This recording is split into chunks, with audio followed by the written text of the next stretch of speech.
Hello and welcome back. So today we are going to talk about EDS genetics in order to understand how it can be spread. So I have a list. This is from the Ehlers-Danlos website. It is a scientifically agreed thing. The ones in yellow are dominant. The ones in green are recessive.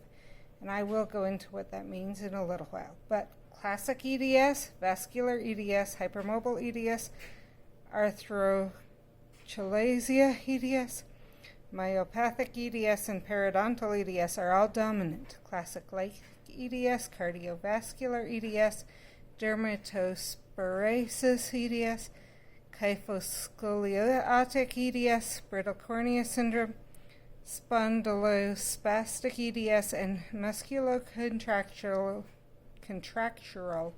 EDS are recessive. So, what does that mean? Let's grab a paper and I will show you a bit more. So, let's start with the recessive. Everyone that's born, let's have a person down here, has two parents. We get one gene from one parent and one gene from the other parent. And as we said, each person has the two genes.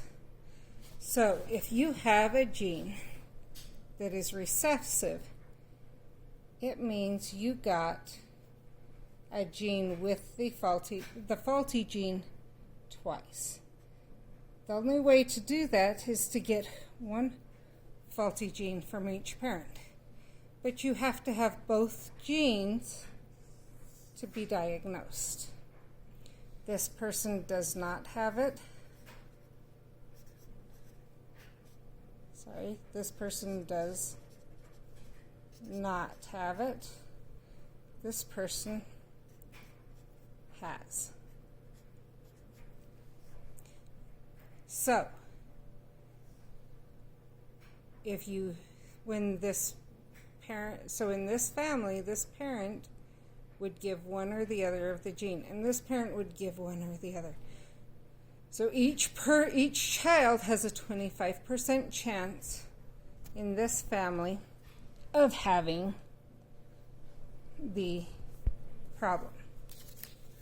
Let's say you have a family where one parent does not have it at all, and one parent does have it. What would their children look like? They would all not have it,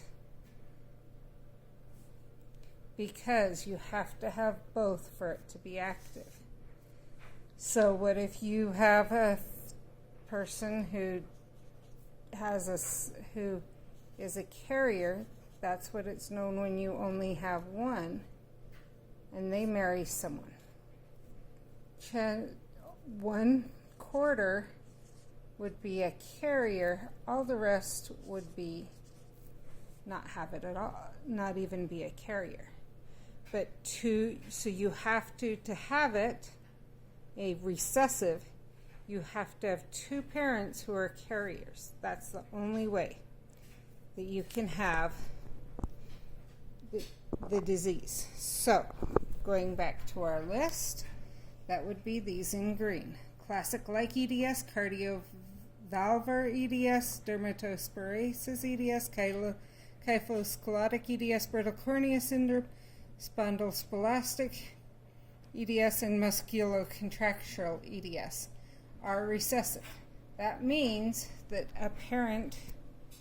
someone who has it has two parents who were carriers. They did not have it. What if you have someone, or here's one other option. You could have someone who has it, and they could marry a carrier. That would mean that there's a 25% or there's a 50% chance of each child having it. Your options would be this and this, which would be a carrier, or this and this. So the frequency of these diseases is reduced because you have to have both genes to be able to have that disease. I will go into dominant in the next video. Thank you. Bye.